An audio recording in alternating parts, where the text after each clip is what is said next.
Assalamualaikum warahmatullahi wabarakatuh. Yang saya hormati Bapak Kepala SMP Negeri 2 Kusalam. Yang saya hormati Bapak Ibu Guru dan karyawan. Pertama, mari kita panjatkan puji syukur kehadirat Allah yang Maha Kuasa, di mana pada siang hari ini kita masih dipertemukan di ruang guru SMP Negeri 2 Kusalam ini dengan tidak kurang suatu apapun. Dalam kegiatan pada siang hari ini, saya akan melaksanakan kegiatan diseminasi budaya positif keyakinan kelas di SMP Negeri 2 Kusalam. Untuk mengawali kegiatan ini, marilah kita berdoa dulu supaya kegiatan ini bermanfaat bagi kita semua. Berdoa dipersilahkan.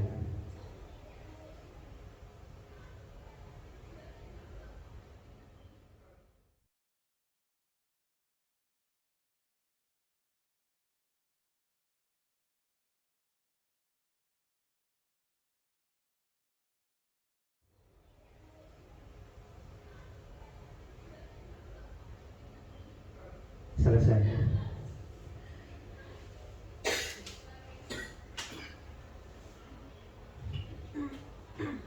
Bapak Ibu sekalian, pada kegiatan diseminasi tentang budaya positif keyakinan kelas ini bertujuan untuk pada siang hari ini peserta memiliki keyakinan atau meyakini dan menerapkan visi atau nilai-nilai kebajikan yang disepakati sehingga tercipta disiplin positif di lingkungan sekolah.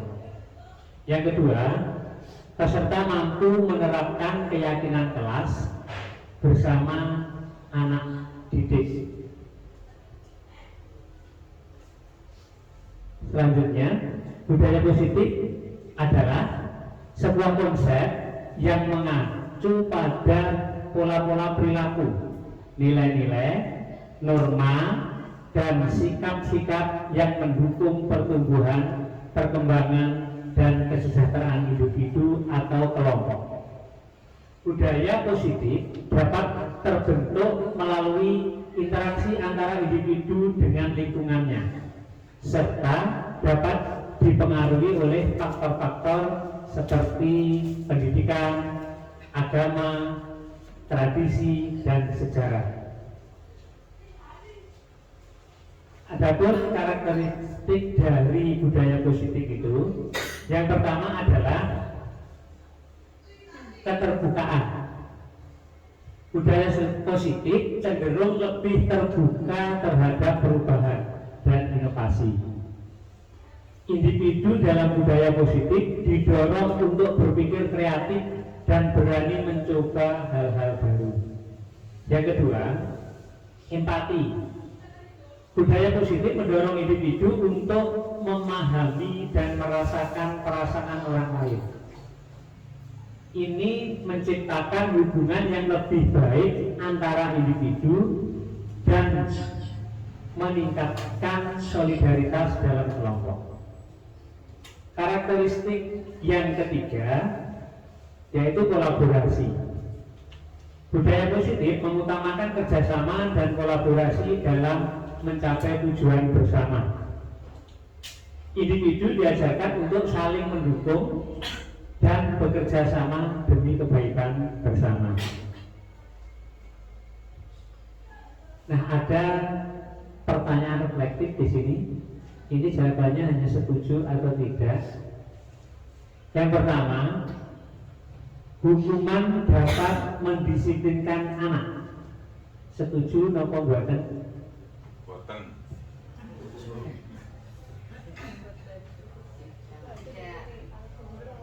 Setuju atau tidak, Pak Agus? Tidak. Tidak. Alasannya Pak Agus? Alasannya belum tentu hukuman itu menjadi jerak bagi anak yang kena hukumannya itu. Mungkin yang lain?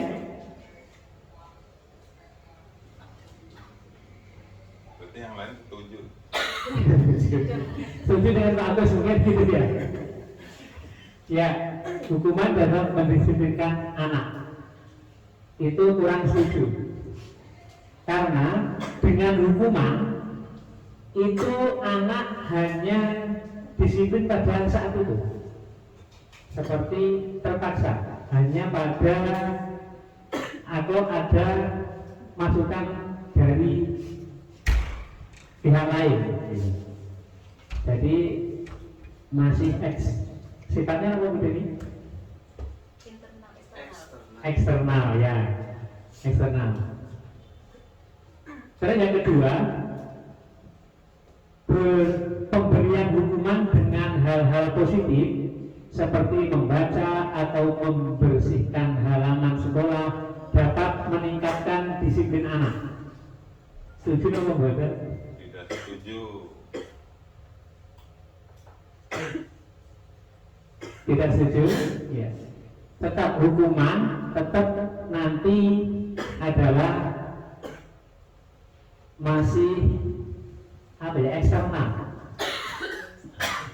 Ya, padahal yang nanti di disiplin positif ini kita bisa mendapatkan bahwa itu datangnya dari diri anak sendiri. Yang ketiga, memberi penghargaan dapat meningkatkan motivasi belajar. Setuju apa enggak? Tidak setuju. Masih eksternal juga itu. Ya, buatan setuju atau tidak setuju ya. Ini akan timbul beberapa hal. Kadang nanti kalau tidak ada apa-apanya, maka anak yang diberi penghargaan sebelumnya tadi akan tidak ada motivasi gitu. Terus pada saat anak yang berprestasi atau gimana itu diberi penghargaan yang maksudnya ini nilainya materi, ya, bukan penghargaan yang itu, ini maksudnya materi, diberi materi, maka bisa yang lain itu malah justru ada timbul hal yang tidak suka, ya, agar yang termotivasi, wah pengen seperti dia, gitu, akhirnya belajar dengan baik misalnya gitu. Tapi ada juga yang wah itu nanti pasti dia terus yang dapat, akhirnya malah dia ngelokro melihat itu. Selanjutnya, karakteristik balik betul. Ya, konsep dasar disiplin positif. Yang pertama adalah makna kata disiplin dimaknai menjadi sesuatu yang dilakukan seseorang pada orang lain untuk mendapatkan kepatuhan. Yang kedua, ketika mendengar kata disiplin, apa yang terbayang di benak Anda? Apakah terlintas di pikiran? Apa yang terlintas di pikiran? Kebanyakan orang akan menghubungkan kata disiplin dengan tata tertib, teratur, dan kepatuhan pada peraturan.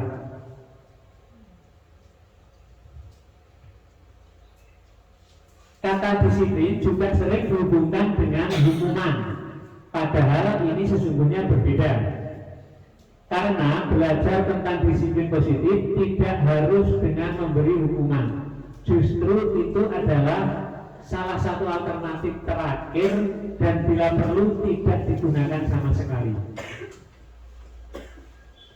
Ya. Selanjutnya yang kelima, sebuah tindakan yang dilakukan dengan penuh kesadaran dan tanggung jawab sebagai bentuk menghormati diri sendiri dan orang lain di sekitarnya. Itu konsep dasar disiplin yang kelima. Yang keenam, akibatnya seseorang atau peserta didik itu memahami dan mengontrol setiap perilakunya. Jadi prinsip dasar disiplin positif seperti itu. Yang ketujuh, sebagai pendidik Tujuan kita adalah menciptakan anak-anak yang memiliki disiplin diri, sehingga mereka bisa berperilaku dengan mengacu pada nilai-nilai kebajikan universal dan memiliki motivasi intrinsik. Jadi disiplin positif ini kita masukkan kepada anak sebagai nilai yang dari dirinya sendiri. Misalnya kok ada sampah di kelas, atau kemarin terlihat juga ada sampah di tengah lapangan. Ada anak-anak yang mengambil sampah tersebut terus membuangnya di tempat sampah. Saya sama Bu Nurul sampai melihat itu sebenarnya.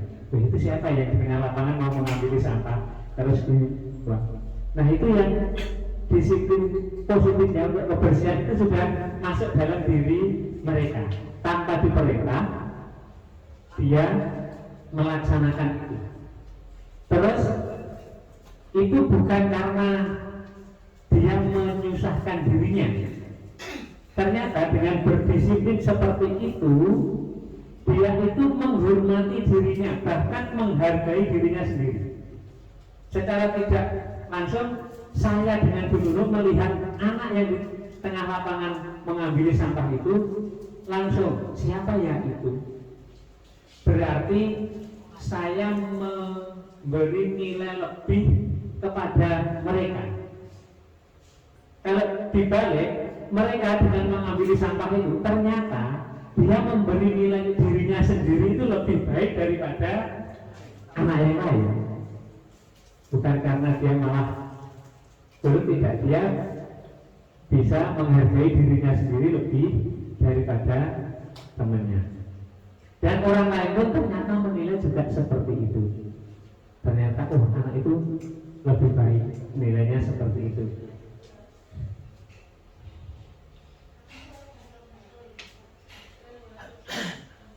Nah, itu tidak lepas dari juga kebutuhan dasar manusia yang kita mungkin sudah kita tahu, yang kebutuhan dasar manusia yang pertama yaitu mesti bertahan hidup. Terus kebutuhannya juga kesenangan, kepenguasaan, kasih sayang atau rasa diterima, itu juga kebutuhan manusia. Juga ada kebutuhan tentang kebebasan. Manusia senantiasa berusaha memenuhi kebutuhan dasarnya ini. Nah, apabila tidak berhasil diperoleh melalui cara yang positif, biasanya ini juga mungkin dengan cara yang melanggar aturan. Nah, jangan sampai nanti kita sebagai guru tidak menuntut hal tersebut dalam memenuhi kebutuhannya, sampai kok anak-anak melanggar aturan. Itu jangan sampai ya. Jadi dengan memenuhi kebutuhan dasar manusia ini, mari kita tuntut anak-anak kita dengan bertindak yang positif. Nah, sekarang kita masuk ke keyakinan kelas. Ada beberapa pertanyaan. Mengapa keyakinan kelas bukan peraturan kelas? Yang kedua, mengapa keyakinan kelas penting untuk membangun budaya positif? Dan yang ketiga, bagaimana mewujudkan keyakinan kelas yang efektif? Ini nanti akan terjawab setelah mungkin kita sharing tentang ini nanti. Tujuan disusunnya keyakinan kelas. Oh ya, kelihatannya kok ini semuanya belum diam saja. Terlalu fokus, apa mungkin malah justru bingung. Nah, sebelum kita ke keyakinan kelas, mungkin ada yang mau memimpin sedikit. Ya.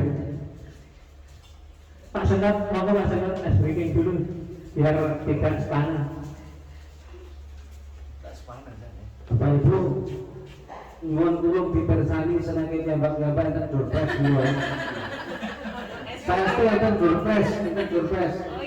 Ada doorpress di wadah snack panjenengan semua. Tolong dipersani. Adakah yang Bapak? Doorpress nomor ujian ada? Tidak ada?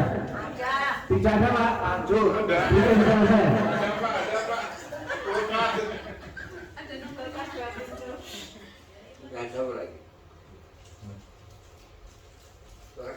Tujuan dari disusunnya keyakinan kelas yang pertama adalah menciptakan lingkungan belajar yang aman, saling menghormati dan kondusif. Yang kedua, meningkatkan disiplin dan keteraturan di kelas. Yang ketiga, meningkatkan fokus dan konsentrasi siswa. Keempat, membangun rasa hormat dan tanggung jawab. Yang kelima, meningkatkan komunikasi dan kerjasama. Dan yang keenam, meningkatkan motivasi belajar. Nah, pembentukan keyakinan kelas. Yang pertama, keyakinan kelas bersifat lebih abstrak daripada peraturan yang lebih rinci dan konkret. Yang kedua, keyakinan kelas berupa pernyataan-pernyataan universal. Yang ketiga, pernyataan keyakinan kelas senantiasa dibuat dalam bentuk positif. Yang keempat, keyakinan kelas hendaknya tidak terlalu banyak sehingga mudah diingat dan dipahami oleh semua kelas. Yang kelima, keyakinan kelas sebaiknya sesuatu yang dapat diterapkan di lingkungan tersebut. Yang keenam, semua warga kelas hendaknya ikut berkontribusi dalam pembuatan keyakinan kelas lewat kegiatan atau curah pendapat atau kegiatan curah pendapat. Yang ketujuh, bersedia meninjau kembali keyakinan kelas dari waktu ke waktu. Nah, di sini kita lanjutkan dengan prosedur pembentukan keyakinan kelas. Mungkin kita sudah membuat keyakinan kelas, banyak yang sudah membuat, atau itu hal-hal yang disepakati gitu saja. Nah, sebenarnya keyakinan kelas itu ada prosedur pembentukannya. Yang pertama, mempersilahkan warga sekolah atau murid di sekolah atau kelas untuk bercurah pendapat tentang peraturan yang perlu disepakati di sekolah. Ini dapat diambil dari tata tertib sekolah. Jadi tidak semua tata tertib sekolah nanti kita masukkan gitu, tapi dari awalnya kita berdasar dari tata tertib sekolah tersebut atau peraturan sekolah. Terus mencatat semua masukan para murid atau warga sekolah di papan tulis atau di kertas besar di mana semua anggota kelas warga sekolah bisa melihat hasil curah pendapat. Yang ketiga, susunlah keyakinan kelas sesuai prosedur pembentukan keyakinan kelas. Gantilah kalimat-kalimat dalam bentuk negatif menjadi positif. Contoh, kalimat negatifnya, jangan berlari di kelas atau koridor. Misalnya tadi peraturan kelasnya itu atau peraturan sekolahnya tidak boleh berlari di dalam kelas. Kalimat negatifnya, anak bisa mensepakati misalnya dari curah pendapat tadi, jangan berlari di kelas atau koridor. Terus kita buat ke kalimat positif. Akhirnya berjalan di kelas atau koridor. Di koridor cukup berjalan saja, tidak boleh berlari. Yang keempat, tunjuk kembali daftar curah pendapat yang sudah dicatat dan mungkin akan mendapati bahwa pernyataan yang tertulis di mana masih banyak yang berupa peraturan-peraturan. Selanjutnya, ajak murid-murid untuk menemui nilai kebajikan atau keyakinan yang dituju dari peraturan kelas tersebut. Contohnya,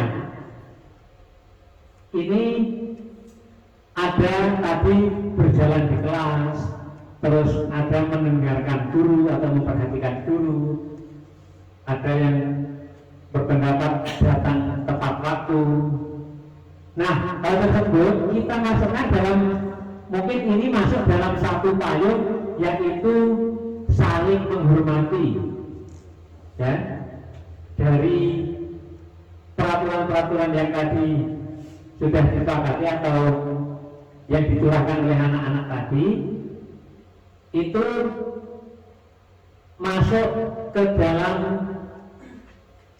nilai kebajikan, yaitu saling menghormati, atau nilai kebajikannya hormat, gitu saja. Keyakinan inilah yang masuk dalam daftar untuk disepakati. Jadi kesepakatannya nanti ya kita harus saling menghormati, gitu saja. Tidak semuanya dicantumkan, saling menghormati. Nah, kegiatan keyakinan ini masuk dalam daftar yang disepakati. Kegiatan ini juga merupakan pendalaman pemahaman untuk peraturan keyakinan kelas atau sekolah. Yang kelima, tinjau ulang keyakinan sekolah atau kelas secara bersama-sama. Selanjutnya, setelah beberapa peraturan telah disatukan menjadi beberapa keyakinan, maka jumlah butir pernyataan keyakinan atau akan berkurang. Sebaiknya keyakinan sekolah atau kelas tidak terlalu banyak, bisa sekitar 3 sampai 7 saja. Bila mana terlalu banyak, maka warga kelas akan sulit mengingat dan akibatnya sulit menjalankannya. Setelah keyakinan sekolah atau kelas selesai dibuat, maka semua warga kelas dipersilakan meninjau ulang dan menyetujuinya dengan menandatangani keyakinan kelas tersebut, termasuk guru dan semua warga murid. Keyakinan sekolah atau kelas selanjutnya bisa diletakkan di dinding, ditempel di tempat yang mudah dilihat semua warga kelas. Ini ada contoh untuk keyakinan kelas 7. Keyakinannya cuma 3, yaitu hormat, bekerja, dan diterima dan dimiliki. Maksudnya keyakinan terus ditulis, kami meyakini bahwa sangat penting untuk menghormati semua orang dan barang milik orang lain. Kami meyakini bahwa untuk yang bekerja sangat penting untuk mengerjakan segala pekerjaan atau mengikuti kegiatan yang telah ditugaskan. Diterima dan memiliki, kita tulis, kami meyakini bahwa sangat penting untuk merasa diterima pada satu kelompok dan saling peduli satu dengan yang lain. Nah, setelah itu tadi keyakinan kelas terjadi, kita lanjutkan dengan pendalaman keyakinan kelas tersebut. Nah, untuk pendalaman ini, setiap siswa misalnya dibuat kelompok-kelompok kecil, terus diminta untuk bercurah pendapat tentang keyakinan kelas tersebut, tampak seperti apa, tampak tidak seperti apa pada tabel T, dan kemudian hasil curah pendapat setiap kelompok dipresentasikan pada kelompok besar dan kertasnya ditempel di sekeliling dinding kelas untuk dapat dilihat setiap warga kelas yang menguatkan untuk menguatkan pemahaman. Ini sebenarnya dibalik. Setelah tadi anak-anak membaca peraturan, terus dijadikan keyakinan kelas yang beberapa peraturan itu masuk dalam payung saling menghormati. Ini kembali anak disuruh menulis untuk pendalaman bahwa yang saling menghormati itu tadi apa saja gitu sebenarnya. Tapi dimasukkan pada tabel P dan tabel Y. Pada tabel P contohnya tampak seperti datang tepat waktu, tidak tampak seperti sering hadir terlambat. Sering hadir terlambat kan itu yang tidak berarti tidak sering hadir terlambat kan gitu. Jadi untuk menghormat tadi termasuknya adalah kita datang tepat waktu itu menghormati, masuk ke hormat, maka tampaknya seperti apa?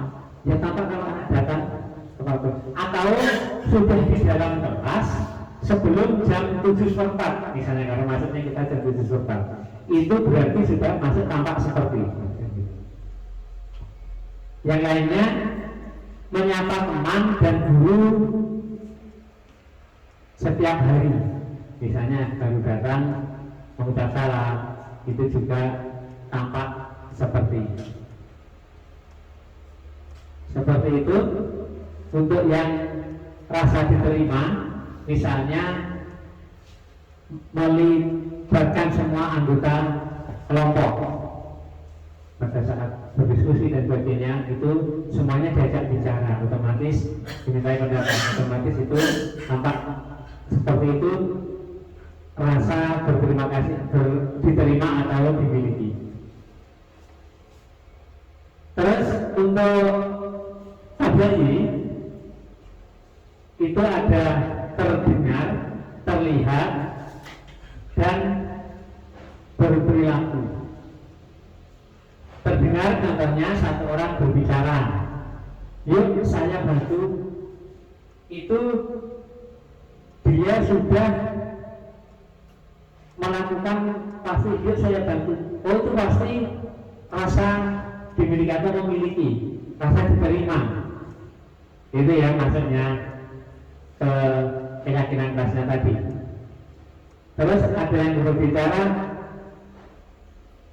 permisi boleh saya pinjam, itu berarti sudah oh begitu mendengar itu, oh berarti anak-anak ini sudah menghormati, dia akan menghormati barang orang lain kalau mau menggunakan meminjam.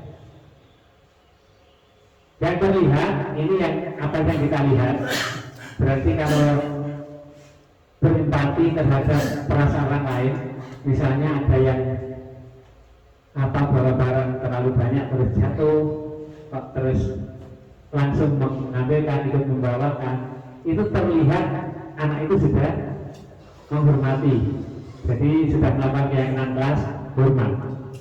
Yang terlihat seperti itu. Berperilaku saya kira juga hampir sama, seperti senyum dan sebagainya. Untuk selanjutnya, kegiatan pendalaman keyakinan kelas kita tambahkan lagi dengan kita harus mengetahui peran kita masing-masing sebagai anggota kelas. Pada pendalaman keyakinan kelas, maka murid dapat diajak berdiskusi tentang tanggung jawab dan hak masing-masing warga kelas, yaitu apa tugas guru dan bukan tugas guru, serta apa tugas murid atau bukan tugas murid. Berikut adalah langkah-langkah yang dapat dilakukan dalam mendiskusikan hal tersebut. 1. Guru akan membuat bagan berisi 4 kotak. Masing-masing kotak diisi judul guru tugasnya, murid tugasnya. Guru tugasnya bukan titik-titik, murid tugasnya bukan titik-titik. Guru bertukar pendapat dengan 2 cara. Yang pertama, mengajak murid berpendapat secara individu atau membagi murid dalam beberapa kelompok, dan setiap kelompok diberikan tugas berturah pendapat tentang masing-masing tugas, bukan tugas guru dan maupun murid. Yang keempat, hasil turah pendapat tugas saya, tugas kamu ditempel di dinding kelas agar dapat dilihat seluruh warga. Kegiatan ini contohnya, guru tugasnya mengajar, mendidik, menjawab pertanyaan, memberi nilai, mengatur kelas, menegakkan peraturan kelas atau sekolah, menjalankan keyakinan kelas, peduli terhadap semua murid. Nah, guru tugasnya bukan menyakiti atau disakiti, memaksa kamu untuk belajar, merapikan barang-barang murid, menyiapkan makanan atau barang-barang alat tulis dan sebagainya. Nah, murid tugasnya belajar, membaca, menghasilkan yang terbaik dari diri, bertanya jika tidak paham, mengikuti peraturan, menjalankan keyakinan kelas, mendengarkan, memeriksa tugas kembali dan lain sebagainya. Guru, ini murid ya, maaf, ini harusnya murid tugasnya bukan menyakiti atau disakiti, mengeluh, merusak barang pribadi atau orang lain, melakukan tugas guru, memutuskan untuk teman kamu, maksudnya biasanya jutaan begitu, ya. Nah, semacam ini itu kita ambil dari surahan kita bersama. Jadi anak memahami tugasnya sendiri, guru juga memahami tugasnya dan diberitahukan pada anak, dan ini semua nanti ditempel di ruang kelas sehingga semua bisa membacanya. Mungkin sebelum pada akhir kegiatan ada pertanyaan.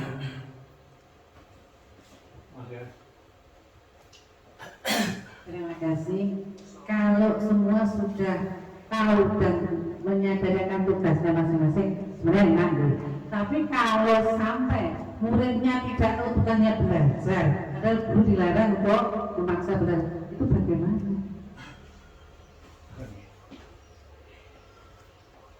Ya, di sini tadi mungkin ada tertulis bahwa guru tugasnya tidak memaksa murid untuk belajar, untuk belajar. Nah, ini guru sebenarnya murid sudah yang menulis ini murid sendiri, yang menulis juga guru, terus disepakati bersama ditulis. Akhirnya guru hanya mengingatkan pada keyakinan kelasnya atau tugas muridnya. Ternyata tugas muridnya ada yang mengikuti dan ada yang apa itu mendengarkan itu tadi. Masa itu diingatkan, dan tugas guru tidak memaksa murid untuk belajar sebenarnya, tapi memberi hal-hal yang mungkin ini loh, kalau yang belajar itu jadi bisa, yang tidak gimana temennya bisa karena apa, diberi contoh, karena dia belajar itu, maka tidak memaksakan harus begini, dan bahkan nanti model belajarnya diserahkan pada murid itu sendiri bagaimana. Tidak memaksakan tapi memotivasi dan memberi contoh-contoh yang terbaik itu, dan diingatkan pada peraturan kelas atau tugas tadi. Kalau kebetulan peraturan kelasnya atau tugas keyakinan kelasnya jelasnya tugas murid adalah belajar juga ada, maka diingatkan pada hal tersebut. Mungkin kalau ada tugas murid dan guru itu, tugas murid ada yang mengusulkan tugas murid adalah belajar, ya kita masukkan sini. Nanti kalau ada anak yang tidak belajar, kita ingatkan ke tugas kamu. Tugas kamu itu salah satunya adalah belajar. Nah, itu otomatis memang banyak yang kita sebagai guru juga harus selalu saja mengingatkan, walaupun ya kita seringkali sekarang diingatkan, nanti lagi, apalagi besok lagi, ya harus mengingatkan lagi dan seterusnya. Atau kita harus mengingatkan karena belajar sepanjang hayat, juga mengingatkan sepanjang hayat juga. Orang tua juga begitu, selalu mengingatkan anak-anaknya juga. Itu ada pertanyaan lain mungkin? Ya, Pak. Oke, monggo. Saya ini yang hidup. Terima kasih Pak Utut waktu yang diberikan pada kami yang bertanyakan. Untuk mau membuat peraturan-peraturan, berkeyakinan. Untuk mendalami itu kira-kira sebetulnya juga mengikut sertakan wali murid untuk datang komite atau tidak? Terima kasih Pak. Iya, untuk yang terjadi di sekolah kita itu kemarin bahwa peraturan sekolah itu sudah disosialisasikan, dan sebenarnya untuk meyakininya belum melaksanakan prosedur seperti keyakinan sekolah. Tapi di situ dari peraturan-peraturan sekolah kemarin kita sudah melibatkan anak OSIS, jadi wakili OSIS, terus melibatkan orang tua juga, terutama kelas 7 yang baru masuk di sini kemarin yang dilaksanakan di lab TK ya, yang kelas 7 itu disosialisasikan peraturan atau kesepakatan sekolah kita. Terus bahkan ada yang disuruh kalau mungkin yang kurang. Nah, setelah itu jadi peraturan sekolah atau yang biasa kita sebut tata tertib itu, kita tempelkan di ruang kelas masing-masing. Nah, di saat kita membuat keyakinan kelas, kita mengacu pada itu. Misalnya yang untuk anak-anak di tata tertib itu, anak harus berseragam Senin ini, Selasa ini, Rabu ini ada ya. Kita acuannya dari itu, nanti baru anak dan kita akan membuat keyakinan kelas. Nah, jadi secara tidak langsung keyakinan kelas itu sebenarnya sudah berhubungan dengan wali murid dan juga siswa sendiri yang diwakili OSIS adalah itu gitu. Nanti mungkin ada, oh oke. Kasih. Ada lagi?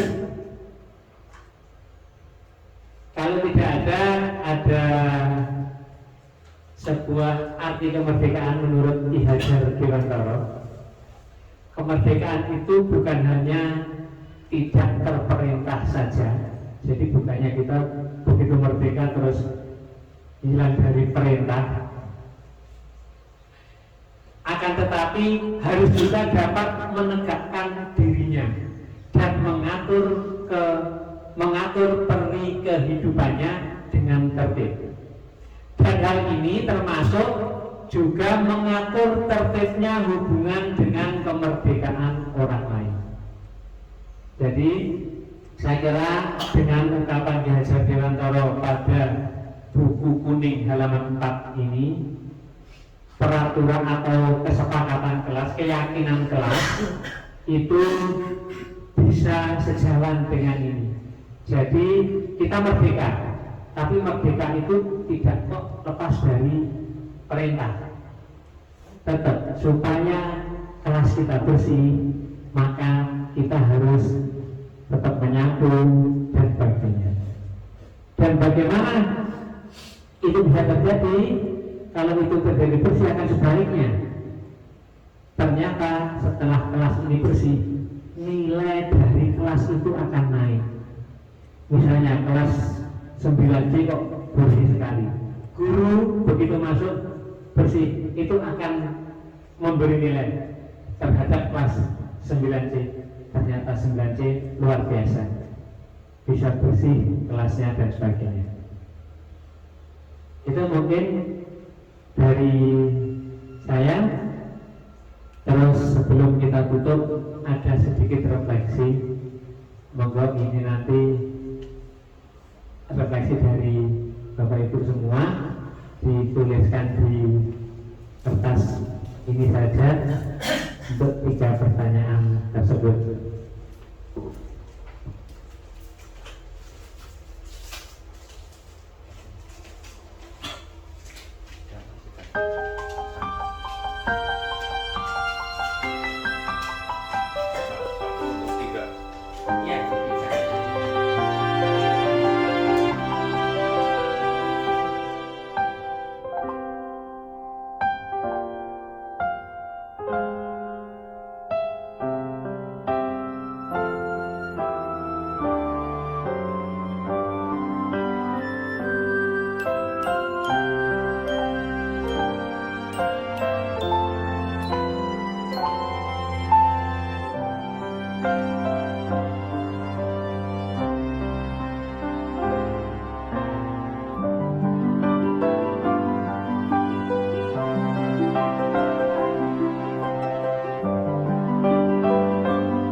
Pinter-pinter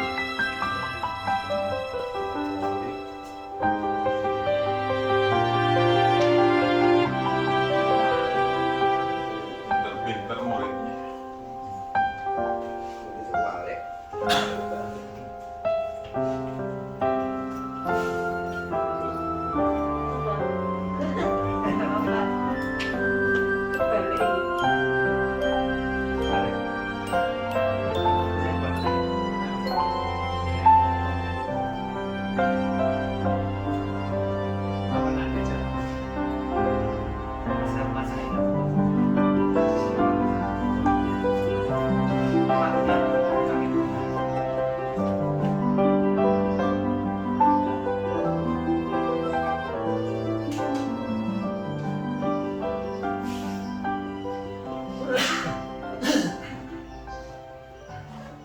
Ya, terima kasih kepada Bapak Ibu Guru semuanya bahwa pada siang hari ini kita sudah melaksanakan diseminasi tentang keyakinan kelas dan budaya positif atau budaya positif dan keyakinan kelas. Kalau saya dalam menyampaikan hal-hal di sini kurang berkenan, saya minta maaf yang sebesar-besarnya. Dan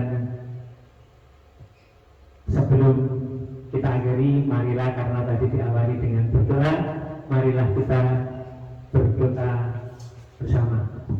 Berdoa dipersilakan.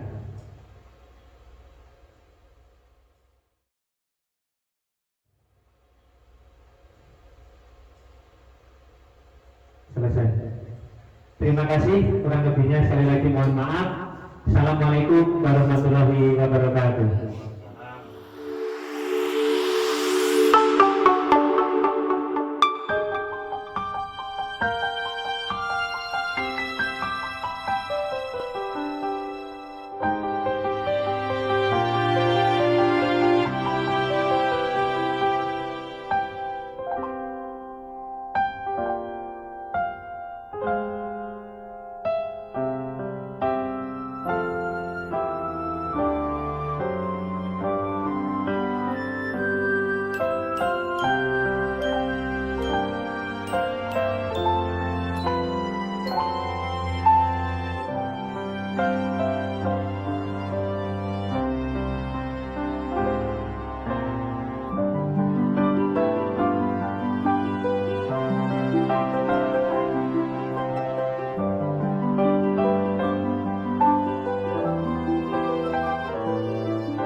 Assalamualaikum warahmatullahi wabarakatuh. Terima kasih waktu yang diberikan kepada saya untuk menyampaikan tentang pembuatan keyakinan kelas pada diseminasi yang disampaikan oleh Bapak Pedut Guntoro SPD. Saya setelah mengikuti diseminasi hari ini mendapatkan pencerahan tentang pembuatan keyakinan kelas yang ada di kelas saya. Saya menyadari bahwa kata-kata atau kalimat dalam pembuatan keyakinan kelas yang ada di kelas saya masih ada kekurangan-kekurangan dan perlu pembenahan-pembenahan.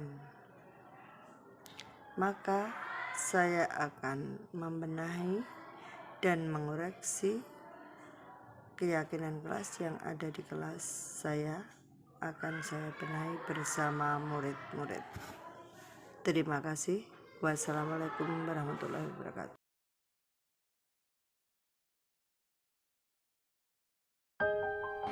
Assalamualaikum warahmatullahi wabarakatuh. Saya Sendrat Sudarsono selaku guru dari SMP Negeri 2 Poholem akan memberikan sedikit refleksi hasil dari diseminasi yang telah dilaksanakan oleh Bapak Pedut Guntoro selaku CGP. Kemudian diseminasi sudah dilaksanakan kemarin siang, dan hasil refleksi yang akan saya sampaikan adalah tentang pentingnya keyakinan sekolah atau keyakinan kelas yang harus ada di setiap sekolah. Dan berdasarkan paparan yang telah disampaikan oleh Bapak Pedut Guntoro kemarin, bahwasanya keyakinan kelas itu sangat penting dan diharapkan bisa membuat siswa belajar lebih nyaman, lebih giat, serta hasil yang lebih memuaskan berdasarkan perubahan dari dalam diri masing-masing, perubahan secara intrinsik, bukan dari keluar. Jadi berdasarkan paparan yang telah disampaikan oleh Bapak Pedut Guntoro, bahwasanya perubahan dari dalam diri siswa secara sadar itu akan menghasilkan hasil yang lebih bagus daripada siswa yang mengalami perubahan karena faktor eksternal. Kemudian jika siswa itu mengalami perubahan dari dalam dirinya sendiri, maka hasil perubahan itu juga akan bisa bertahan permanen. Sedangkan untuk perubahan yang terjadi pada diri siswa yang berdasarkan faktor eksternal itu biasanya hanya akan bersifat sementara saja. Misalnya ketika kita memberikan hukuman kepada siswa, maka siswa akan patuh kepada kita, tetapi itu hanya akan bersifat sementara, atau mungkin bahkan siswa hanya akan patuh atau berbuat baik ketika berada di depan kita. Sedangkan ketika berada di luar jangkauan kita sebagai guru, siswa akan kembali kepada sifat melanggarnya lagi. Untuk itu hasil dari diseminasi kemarin, ternyata perubahan dari intrinsik atau dari dalam diri siswa itu sangat penting dan sangat bagus jika dapat diterapkan di sekolah kita masing-masing. Dan saya akan berusaha untuk mempraktekkan atau menerapkan apa yang telah dipaparkan oleh Bapak Pedut Guntoro kemarin, dan mudah-mudahan hasilnya bagus untuk siswa-siswa saya nanti. Dan saya yakin dengan proses yang seperti telah disampaikan kemarin oleh Bapak Pedut Guntoro, itu hasilnya saya yakin pasti bagus. Kita coba, kita tunggu hasilnya, nanti kita amati lagi bagaimana hasilnya, mudah-mudahan seperti yang kita inginkan. Demikian yang dapat saya paparkan, mudah-mudahan bermanfaat. Selamat siang.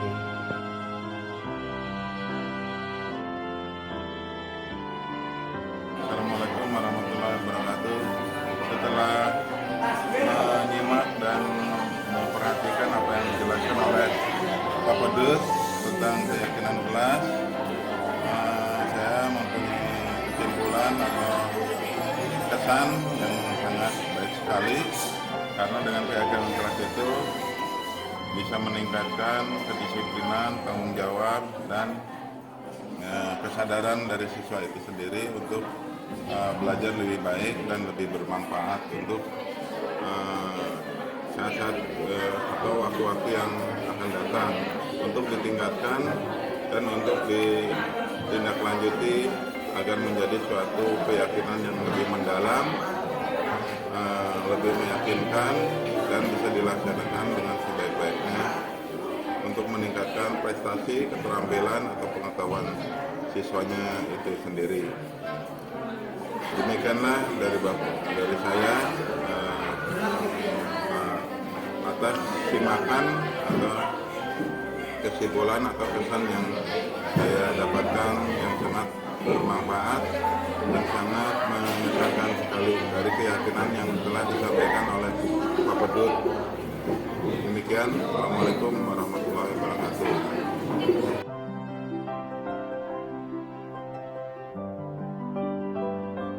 Halo, perkenalkan saya Tri Rahayu Setiorini.